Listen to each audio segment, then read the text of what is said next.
Okay. Our first presenter is Patsy Wooters. Patsy is with the Torn Valley Preservation Association, and she's going to speak about how did we get here. Okay. Let Patsy start.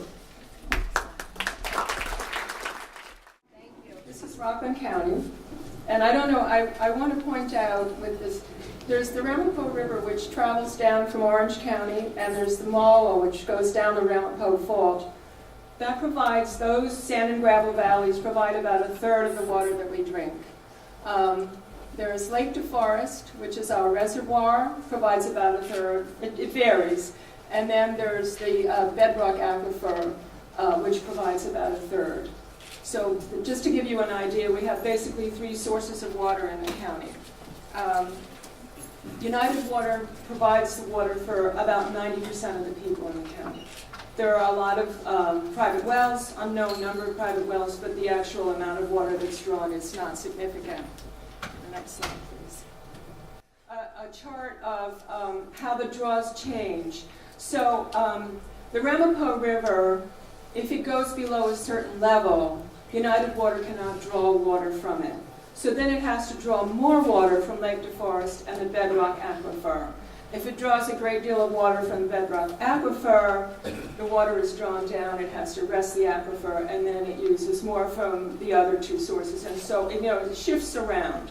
So it has some ability to play around with where the water is coming from. And the other point that slide showed was that there is an 18% increase in water use in the growing season, so between April and October. And a lot of that is attributed to watering lawns. Okay, in terms of wastewater, there are 4 plants that dump into the Hudson River, and this is the bulk of the wastewater that's treated in Rockland County. And then you can't see the bottom of the slide, but there are also 4 plants that are much smaller that dump into the Ramapo River. And I think this is important to understand. We in Rockland tend to think that wastewater should go into the Hudson and go out into the ocean. But in most of the world, if you're not next to the ocean to do that, you put the wastewater that's been treated back into the river, and downstream people drink that water again. So I am a product of the water that comes from the wastewater treatment plants from Curious Joel, Monroe, Tuxedo. When it gets to Suffern, it's clean and it's safe to drink. Well, once it's treated. Okay. I don't know if you remember, but we had a drought in 2002, and Rockland County was on water restrictions, and Bergen County was not. And this is when I think people began to really think about what's going on with our water supply. And maybe there's something going on that shouldn't be going on, because why should we be saving water so that people in Bergen County could water their lawns? And I believe it was at that time that the county executive spoke up and said that he was concerned about the water situation. What followed was the health department began following the county health department began following a monitoring well supplied with data from United Water, which indicated that the water table was falling in the bedrock aquifer, that we were drawing too much water out. The other thing that happened, there was a fire across the road from Tallman Firehouse. They weren't able to put it out because there wasn't enough water. And it was believed at the time we were short of water, but in fact it turned out United Water had provided insufficient pressure. So it wasn't water, there wasn't water pressure. But people at this point had become alarmed, and several joined. The fire chief stepped up. Ellen Jaffe, you may remember, became very involved in this. She was chair of the environmental committee at the time. The town of Ramapo stepped up, and they commissioned a study by the USGS, and it was partially funded by United Water. This was 2004. On a parallel track, next slide please, United Water went to the Public Service Commission. United Water is a public utility Its rates are controlled by the Public Service Commission. It operates on a cost-plus basis. And so they went and they wanted to address the issue that, about the capacity of the water supply. And they got a decision that United Water must indeed increase the water supply. It had to find new sources or additional sources of water for us. Okay. And then the next year, you may have seen this picture before. There was our reservoir. Very, very low, critical state. How could this be? And I'm not going to go into it because... Pardon? That was 2007. 2007. Yeah, I have it. Yeah. Okay. But Bob Dylan is going to talk more about that. But again, it gave the impression that we in Rockland were in terrible straits and we needed to do something desperate and extreme to solve the problem.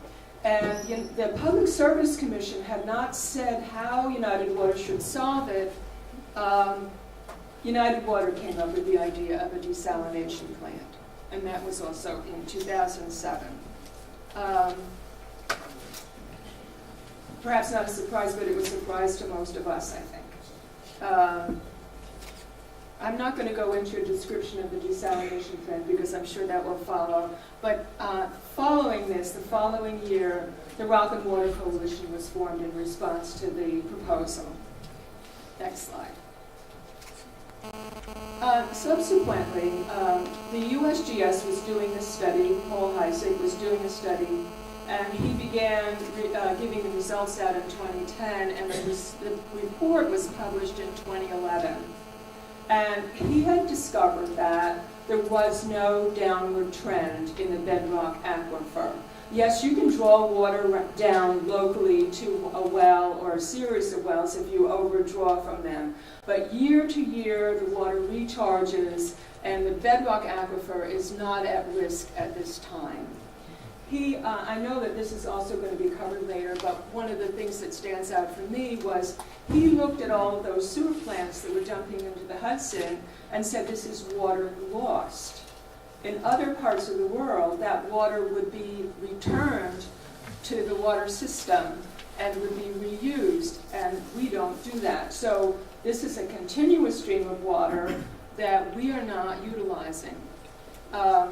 And he also pointed out that water is lost because there's a huge amount of water that infiltrates into the sewer system and then is dumped into the river. And this is fresh water that we could have for ponds, we could have for our bedrock aquifer, we could have for our rivers, but instead it infiltrates the sewer lines, and it's about, I think it may be up to even a third of the water that goes into the Hudson from our sewer plants is actually stormwater that we really should be hanging on to. So what we're looking at now, when United Water proposed the Desal plant, they went to Haverstraw with a draft environmental impact statement, and they were going to have the town of Haverstraw take charge over whether or not we would have a desal plant. And there was a big fuss. And because it's such a regionally significant project, the New York State Department of Environmental Conservation, Region 3, took over as the agency. They are reviewing the environmental impact of this plant. And at this point, I think it was in January, they took the draft environmental impact statement that United Water had prepared and declared it complete. What that means is it goes on to the next step. It does not mean that it's satisfactory or that the plant is approved, but it's now time for the public and expert testimony to come and become part of the picture. So we have the public hearing, March the 6th, 2 and 6 p.m. at Haverstraw Town Hall. And it's cut off. Written testimony can be introduced up until April 20th. So if you can't make the public hearing and you have significant information that you'd like to add, you can put it in writing up to April the 20th. So thank you. Thank you very much.